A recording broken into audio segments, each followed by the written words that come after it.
El cáncer fue una forma que Dios usó para bendecirme, para hacerme crecer, para hacerme madurar, para hacerme dar valor a la vida, a todo lo que Dios da, entrega, enseña. Bienvenidos a Protagonistas. Una semilla tiene que quebrarse. Si la semilla no se quebra, ella no germina, la planta no nace.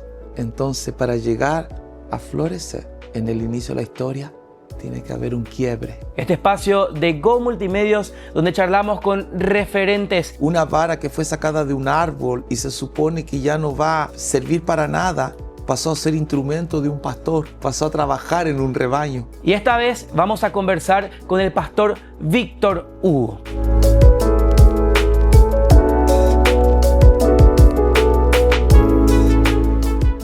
Pastor, en un tiempo donde prácticamente muchas personas se sienten tristes, desoladas o sienten que se apaga su fe, ¿qué enseña la Biblia de poder florecer, haciendo una metáfora, en tiempos difíciles?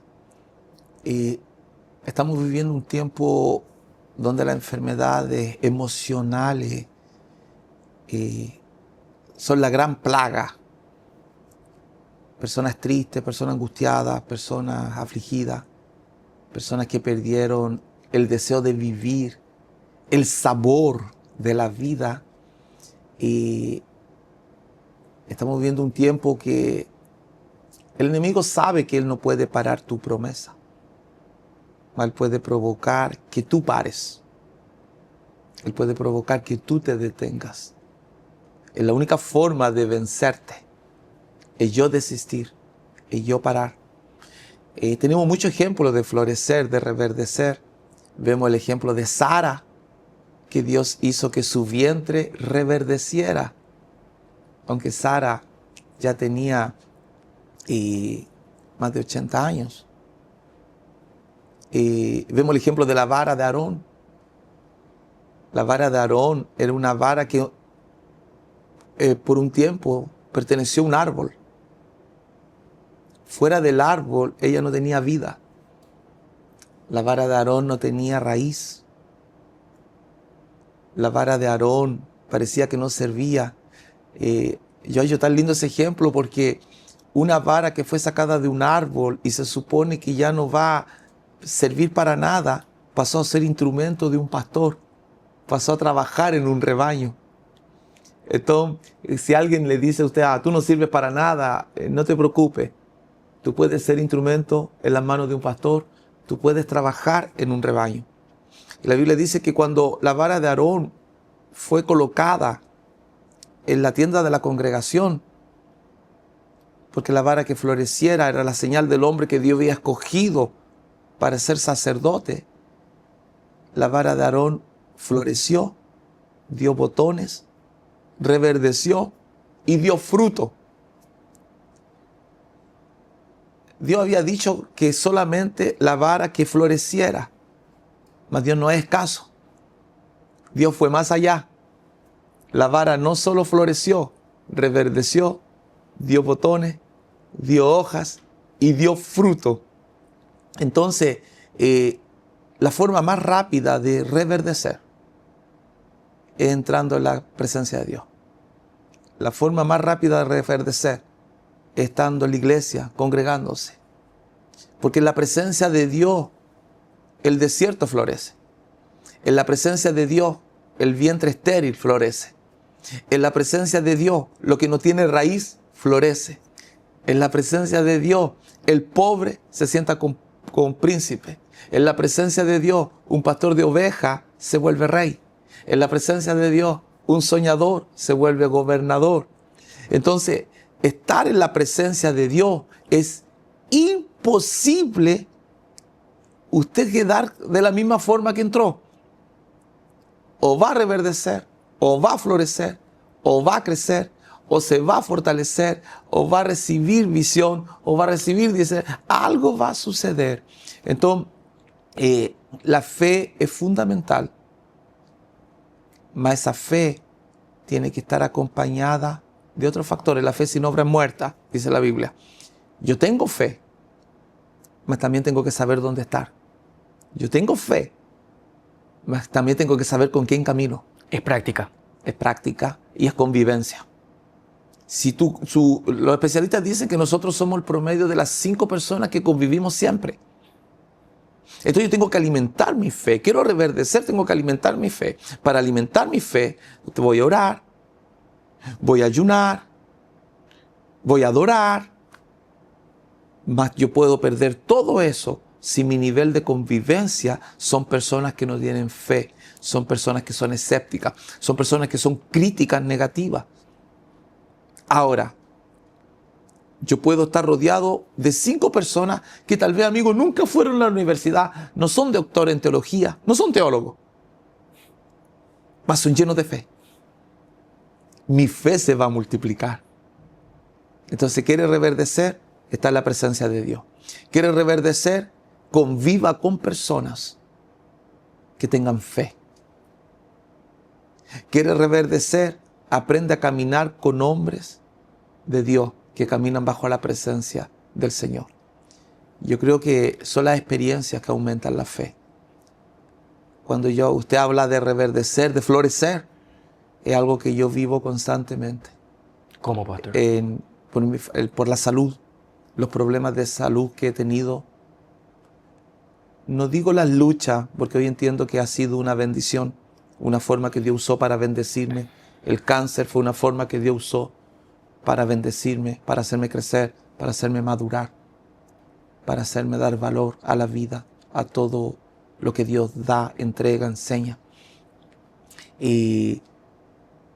Mas yo entiendo que cada vez que me viene ese problema de salud, yo necesito que Dios me haga florecer para continuar. Ahora, ¿en qué momento algo florece? Primero, una semilla tiene que quebrarse. Si la semilla no se quebra, ella no germina, la planta no nace. Entonces, para llegar a florecer, en el inicio de la historia, tiene que haber un quiebre. Algo tiene que quebrarse. Por ese quiebre, por esa semilla quebrada, va a nacer una planta. La planta se va a volver un arbusto. El arbusto se va a volver un árbol. El árbol va a dar flores. La flor va a dar un fruto. Y el fruto va a dar una semilla. Al final de las cuentas, como usted inicia, acaba teniendo un final. Entonces, para florecer es un proceso. Usted siempre dice que hasta los ángeles suben paso a paso. Todo lo que describió es un proceso. ¿Por qué hoy la gente le tiene miedo al proceso? Porque el proceso no es agradable. El proceso no causa motivación. El proceso no va a aumentar tus seguidores en internet. El proceso no va a multiplicar tus seguidores o tus curtidas en Instagram. En el proceso no hay fotografía, no hay video, no hay popularidad. En el proceso nadie aplaude para ti. En el proceso no hay amigos, no hay un grupo que celebra. En el proceso no hay carne asada.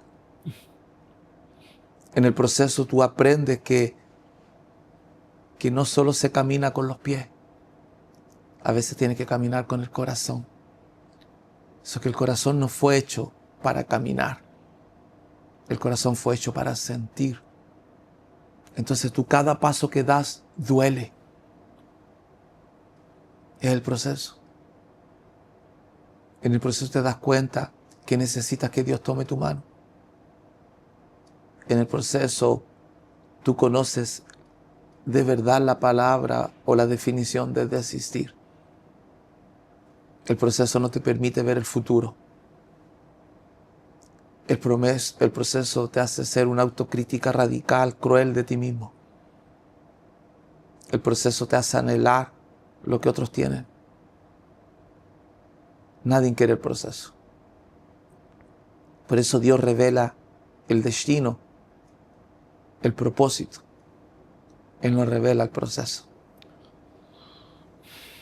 Él te dice que el trigo se va a inclinar ante ti, mas no te dice que tus hermanos te van a vender, que va a ser esclavo, que te va a volver siervo de Potifar, que la mujer de él va a intentar venir sobre ti, que va a inventar una mentira tuya y va a tener que ir preso. El proceso, Dios no te dice que el copero se va a olvidar de ti 2 años. Mas Dios sí te dice que el grano de trigo se va a inclinar ante ti. Por eso, amigo, no podemos juzgar a nadie. Ni la peor persona, el peor crítico, la persona más ácida, más cruel, más radical, más religioso, no lo podemos juzgar. La Biblia dice en Cantar de los Cantares, no repares en que soy morena, porque el sol me miró. Mis hermanos me colocaron a cuidar las viñas en el desierto. La amada le está diciendo al amado, no mires en mi apariencia un defecto, porque yo soy así, soy de esta forma, porque el sol me miró, porque el desierto me formó. Ahora entender que el proceso te da armas más poderosas que el palacio. Cuando Moisés y Aarón llegan hasta Faraón, y Aarón coloca la vara en el suelo y se vuelve una serpiente. Los brujos hicieron lo mismo de Faraón. Formaron 2 serpientes. So que la vara de Aarón y Moisés se comió esas 2 serpientes. ¿Qué nos enseña eso? Que el arma que te da el desierto, el proceso, es más poderosa que la que te da el palacio. Ahora, mi amigo, ¿qué es más barato? ¿Comprar aceitunas o comprar aceite de oliva? ¿Qué es más barato? ¿La pregunta para mí? Sí, ¿La aceituna? la aceituna es más barato. Entonces el aceite de oliva es caro. El proceso aumenta tu precio. Wow. El proceso aumenta tu valor. Y en medio de su proceso, de todo lo que siempre viene compartiendo con nosotros con respecto a su enfermedad, ¿cuál fue su vara? ¿De qué se agarró, pastor? Tú tienes que encontrar algo que abrazar. Tú tienes que abrazar. Por supuesto, como usted inició hablando, la fe. Tener fe que Dios es poderoso, que es médico de los médicos. ¿Sabe que yo aprendí? Y también eso me ha ayudado a no cuestionar la fe de nadie. La forma de creer en Dios, la forma de adorar a Dios, te hace entender o madurar que cada uno tiene una forma diferente. Porque conforme lo que tú vives es tu definición de Dios. Para mí, es médico de los médicos. Porque Él me curó. Wow. O sea, el concepto que ya tenías. ¿Me comprendes? Entonces, por eso cuando Moisés le dijo que cuando llega Faraón, cuando me pregunten cuál es tu nombre, ¿qué diré? Dios le dijo, soy el que soy. En otras palabras, Moisés, no gano nada con decirte ahora quién soy. Porque tú no vas a entender. Mas en el proceso tú vas a ver que soy el Dios del maná.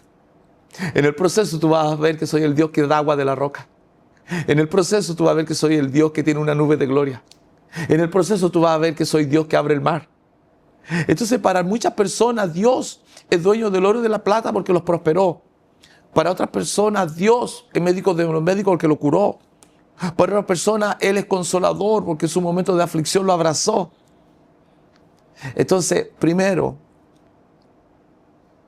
tienes que abrazar la fe, creer en lo sobrenatural. Segundo, tienes que abrazar a alguien que tú amas. Entender, en mi caso, que tengo una esposa y una niña pequeña que necesita de mí y no puedo desistir. Desistir no está en el vocabulario de un hombre que Dios llamó para cosas grandes. Me quedo impactado, pastor, teniendo en cuenta todo su proceso de vida, con esa fe tan fuerte. Evidentemente el proceso lo forjó a base, como decía Winston Churchill, sangre, sudor y lágrima. Y realmente para nosotros es un ejemplo. Un ejemplo por compartir con usted y por escuchar esa de su cámara. Y puede hablar de la gente que está del otro lado, esta vez Paraguay, pero Latinoamérica y el mundo. Aquella persona que va a estar viendo en cualquier momento de la vida este episodio de Protagonistas y darle un consejo para que pueda tenerlo en su día a día. Mis hermanos de América Latina, del mundo, estamos hablando ahora de procesos. Cada uno de ustedes tiene una promesa, tiene un llamado, independiente de tu nivel socioeconómico, independiente de tu origen. Existe una promesa, existe un llamado para usted. Eso no tiene que ver con dinero, no tiene que ver con contacto, no tiene nada que ver con fama, reconocimiento. Hay un llamado dentro de usted. Ese proceso que usted está viviendo no es porque Dios no te ama, no es porque Dios se olvidó de usted. Es una muestra de amor de Dios hacia su vida. Si me permite darle un consejo, no desista. No pierda lo que Dios dio a usted. No pierda lo que Dios tiene preparado por usted. Continúa luchando. Va a haber viento. Va a sentir frío. Va a sentir miedo. Va a sentir mucho calor. Va a sentir la soledad. Va a aprender a hablar con lágrimas. A veces va a querer cerrar sus ojos, desaparecer, olvidarse de todo. Otras veces va a querer salir corriendo sin saber para dónde. Otras veces usted va a querer se esconder en un cuarto oscuro. Más que nada te haga parar. Al final de la historia, usted va a mirar para atrás y va a decir valió la pena. ¿Y sabe lo interesante de todo esto? Que usted se va a dar cuenta que la verdadera felicidad no está en llegar a la meta. La verdadera felicidad la tenemos en el proceso. Continúa, que el Dios que prometió no es hijo de hombre para arrepentirse, para mentir. Dios no es hombre para mentir, ni hijo de hombre para se arrepentir. Continúa luchando, continúa batallando y no te olvides que usted es muy, muy valioso para Dios. Tú vales tanto que fuiste comprado a precio de sangre. Eres un príncipe, eres un rey, eres una reina. Un gran abrazo de su amigo Pastor Víctor Hugo. Pastor, muchas gracias. Dios te bendiga. Muchas gracias, muchas gracias. Bueno, gracias por acompañarnos en este episodio de Protagonistas. Mi nombre es Renato Talavera. Hasta una próxima ocasión.